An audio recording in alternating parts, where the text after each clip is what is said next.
नमस्कार दोस्तों, कैसे हैं आप सभी लोग। हम आशा करते हैं कि आप सभी लोग स्वस्थ होंगे और अपनी पढ़ाई अच्छे से कर रहे होंगे। दोस्तों, मेरा नाम विशाल है और एब्स्ट्रैक्ट स्टडीज के इस नए वीडियो में हम आपका स्वागत करते हैं।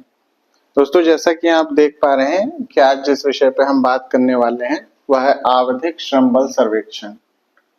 इंग्लिश में इसे हम पीरियोडिक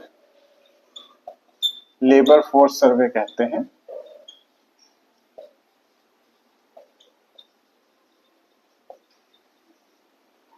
या पीरियोडिक लेबर फोर्स सर्वे से ही, जैसा कि इस पूरे नाम से आपको पता चल रहा है कि यह एक सर्वे है जो किस पे किया जाता है, जो श्रम बल के ऊपर किया जाता है और पीरियोडिक एक निश्चित समय अंतराल के लिए किया जाता है। वर्तमान समय 2025 में हमारी ये जो रिपोर्ट प्रस्तुत हुई है, यह रिपोर्ट 2023-24 के आंकड़ों के ऊपर प्रस्तुत की गई है। इससे पहले जो रिपोर्ट हमारे पास थी वह 2017 और 18 के आंकड़ों पर थी। दोस्तों, इन दोनों रिपोर्ट्स के बीच में जो सबसे बड़ा अंतर जो उभर के सामने आया है वह है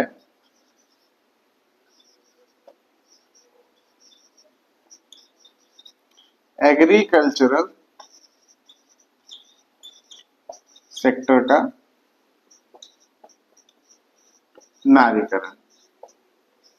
दोस्तों, जैसा कि आप सभी लोग जानते हैं कि हमारा देश जो भारत है वह एक कृषि प्रधान देश है। तो जीडीपी में जो हमारा सबसे अधिक योगदान तो कृषि क्षेत्र नहीं करता है, लेकिन जो हमारी सबसे ज्यादा लेबर फोर्स है वो हमारी सबसे ज्यादा एग्रीकल्चरल सेक्टर में ही है।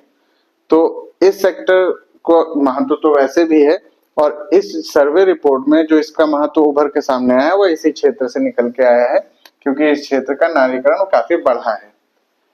बढ़ा इस सेंस में है, जैसे 2017-18 की रिपोर्ट जो हमारे पास थी उस समय 23.6 मिलियन महिलाएं जो थी वह एग्रीकल्चर सेक्टर से जुड़ी हुई थी। और हाल ही में जो रिपोर्ट 2025 में प्रकाशित हुई है 23-24 के सापेक्ष, उसमें यह संख्या बढ़ के 59.1 मिलियन हो गई है। यानी कि लगभग पिछले वर्ष के पिछली रिपोर्ट से दुगने से भी ज्यादा, लगभग 3 गुना के आसपास लगभग ये पहुंच गई है। तो यहाँ जो एग्रीकल्चर सेक्टर का नारीकरण हुआ है उसके पीछे के हम कुछ महत्वपूर्ण कारकों को जान लेते हैं। इसका पहला कारण है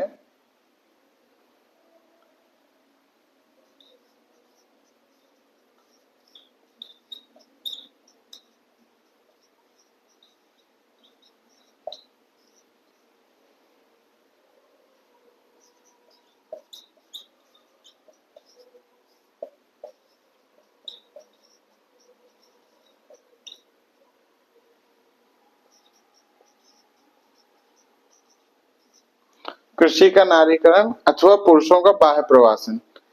इस चीज को हम इस तरीके से समझ सकते हैं, पिछले कुछ वर्षों में एक ट्रेंड देखने को मिला है हमको, पिछले 4-5 वर्षों में, जो कि पहले कम हुआ करता था।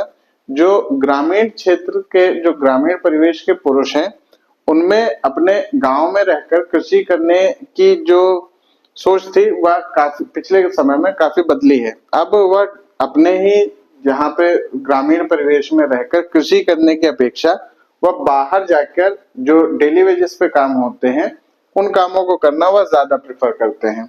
तो इस वजह से होता यह है कि जो भी ग्रामीण परिवेश में उनकी कृषि होती है उसकी जिम्मेदारी स्त्रियों पर आ जाती है, और इसी कारण कृषि का नारीकरण बढ़ने के पीछे एक यह भी बहुत महत्वपूर्ण कारण है, जो कि सबसे ज्यादा महत्वपूर्ण कारण माना जा सकता है।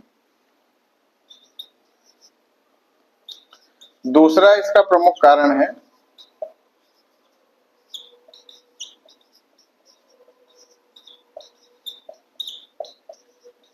अनुबंध कृषि का विस्तार। अनुबंध कृषि को कॉन्ट्रैक्चुअल फार्मिंग कहते हैं।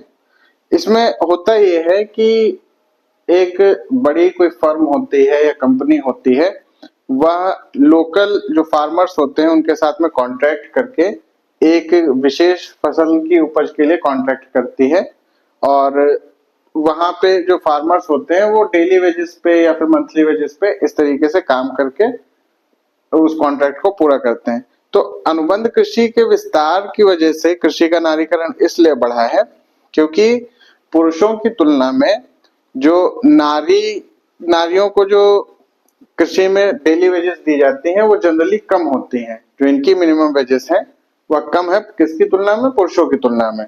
जो महिलाओं को दी जाने वाली डेली वेजेस हैं, तो पुरुषों की तुलना में कम डेली वेजेस या मिनिमम वेजेस होने की वजह से भी उस कृषि में महिलाओं को ज्यादा मौका मिल जाता है और इस वजह से भी कृषि में, एग्रीकल्चर सेक्टर में नारीकरण बढ़ा है। तीसरा,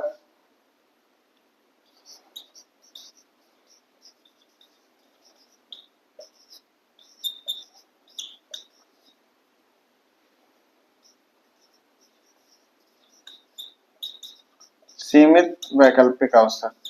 जैसा कि हम जानते हैं कि अभी भी हमारे देश में स्त्रियों की जो साक्षरता की दर है वह उतनी अच्छी नहीं है जितनी होनी चाहिए।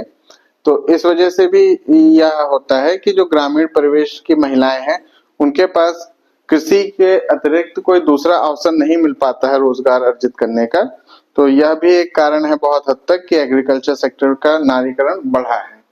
तो यह पीरियोडिक लेबर फोर्स सर्वे के ऊपर हमारा एक छोटा सा वीडियो था। हम आशा करते हैं कि पीरियोडिक लेबर फोर्स सर्वे 2025 की जो रिपोर्ट्स की जो सारांश है वो आपको इस वीडियो के माध्यम से पता चला होगा। कुछ इंपॉर्टेंट इन्फॉर्मेशन आपको पता चली होगी। ऐसे ही और इंफॉर्मेटिव कंटेंट के साथ आपके साथ आगे भी मुलाकात होगी। हमारे चैनल को लाइक कीजिए, सब्सक्राइब कीजिए। धन्यवाद।